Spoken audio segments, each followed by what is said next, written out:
Maharashtra bulletin, नई सोच नई दिशा।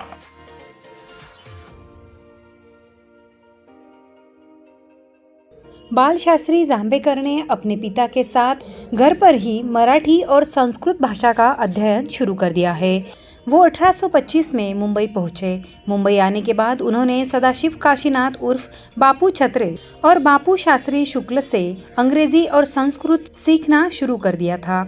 इन दोनों विषयों के साथ साथ ही उन्होंने गणित और विज्ञान में भी उत्कृष्ट प्रदर्शन किया। बॉम्बे नेटिव एजुकेशन सोसाइटी के स्कूल में अध्ययन करके उन्होंने अपने 20वें वर्ष में प्रोफेसर के रूप में नियुक्ति पाने के लिए पर्याप्त ज्ञान प्राप्त कर लिया। 1834 में जांभेकर को एल्फिंस्टन कॉलेज में पहले स्थायी व्याख्याता के रूप में नियुक्त किया गया था। बालशास्त्री को 10 भाषाओं मराठी, संस्कृत, बंगाली, गुजराती, कन्नड़, तेलुगु, फारसी, फ्रेंच, लैटिन और ग्रीक का ज्ञान था। फ्रेंच भाषा में निपुणता के लिए उन्हें फ्रांस के राजा द्वारा सम्मानित भी किया गया था।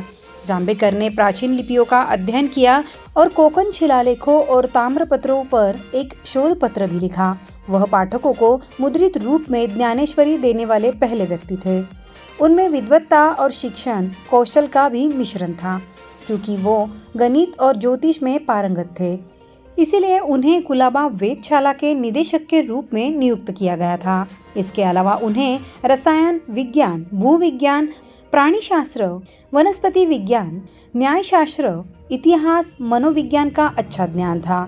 कई विषयों का ज्ञान प्राप्त करने वाले बालशास्त्री जांभेकर को तत्कालीन सरकार ने मुंबई क्षेत्र के शिक्षा विभाग के अधिकारी के रूप में नियुक्त किया गया था। इस दौरान बालशास्त्री ने कई अहम फैसले भी लिए थे। शिक्षा के संदर्भ में महत्वपूर्ण भूमिका भी निभाई। बालशास्त्री जांभेकर ने महाराष्ट्र में शिक्षा के प्रारंभिक चरण में विभिन्न विषयों के अध्ययन के लिए पाठ्यपुस्तकें तैयार करने का अत्यंत कठिन कार्य भी किया। उन्होंने इतिहास, भूगोल, व्याकरण, गणित, नीतिशास्त्र, नैतिकता जैसे विभिन्न विषयों पर मराठी भाषा में पहली पाठ्यपुस्तकें लिखी। बालशास्त्री साहित्य, विज्ञान और दोनों के विशेषज्ञ थे। गणित और ज्योतिष विषय में भी उनका अधिकार बहुत था।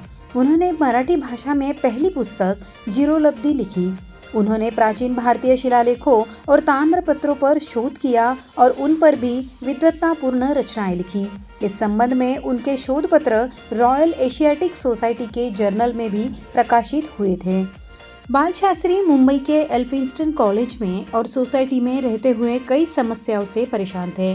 उन्हें इस बात की चिंता थी कि भ्रष्टाचार के साथ साथ ही समाज में व्याप्त अनेक परंपराओं, रीति रिवाजों, अज्ञानता, गरीबी, लालची मान्यताओं से ग्रस्त देश किस प्रकार रोगग्रस्त हो गया है। सिर्फ कॉलेज में पढ़ने से कोई फायदा नहीं है, इसलिए पूरे समाज को सीख देनी चाहिए। उन्हें एहसास हुआ कि अगर उन्हें ऐसा करना है तो उन्हें समाज को शिक्षित करना होगा। उन्होंने सोचा कि इसके लिए एक अखबार निकालना चाहिए। अपने सहयोगी गोविंद विट्ठल कुंटे उर्फ भाऊ महाजन की मदद से उन्होंने मराठी का पहला अखबार दर्पण लॉन्च किया। दर्पण का पहला अंक 6 जनवरी 1832 में प्रकाशित हुआ था। इस अखबार में अंग्रेजी और मराठी भाषा में सामग्री होती थी। इस समाचार पत्र का उद्देश्य स्थानीय लोगों के बीच विलायत के अध्ययन को बढ़ाना और लोगों को उन देशों की समृद्धि और वहां के लोगों के कल्याण के बारे में स्वतंत्र रूप से सोचने पर मजबूर करना था। एक अखबार की कीमत 1 रुपया थी। अंग्रेजी और मराठी में प्रकाशित इस अखबार के अंक में 2 कॉलम थे। ऊर्ध्वाधर पाठ में एक कॉलम मराठी में और एक अंग्रेजी में था। मराठी पाठ निश्चित रूप से आम जनता के लिए था और अंग्रेजी पाठ शासकों का यह जानने के लिए था कि अखबार में क्या लिखा गया है। उस समय अखबार की अवधारणा लोगों के लिए नई थी, इसलिए शुरुआती दिनों में दर्पण के सब्सक्राइबर बहुत कम थे। लेकिन जैसे जैसे धीरे धीरे यह अवधारणा लोगों के बीच घर करती गई, वैसे वैसे इसमें विचार भी आते गए और प्रतिक्रिया भी बढ़ती गई। दर्पण पर शुरू होने से ही बालशास्त्री जांभेकर के विचारों और व्यक्तित्व की छाप थी। इस प्रकार दर्पण 8.5 वर्षों तक चला और इसका अंतिम अंक जुलाई 1840 में प्रकाशित हुआ।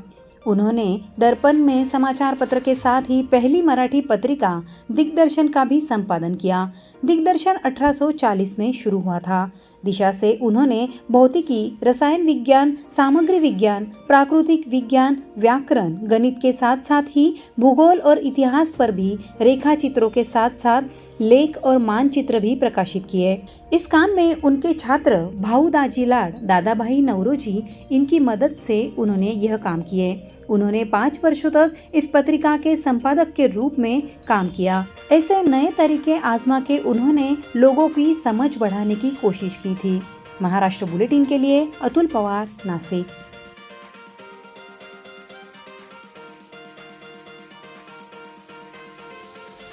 महाराष्ट्र बुलेटिन यूट्यूब चैनल को शेयर करें, सब्सक्राइब करें, बेल आइकॉन पर क्लिक करें।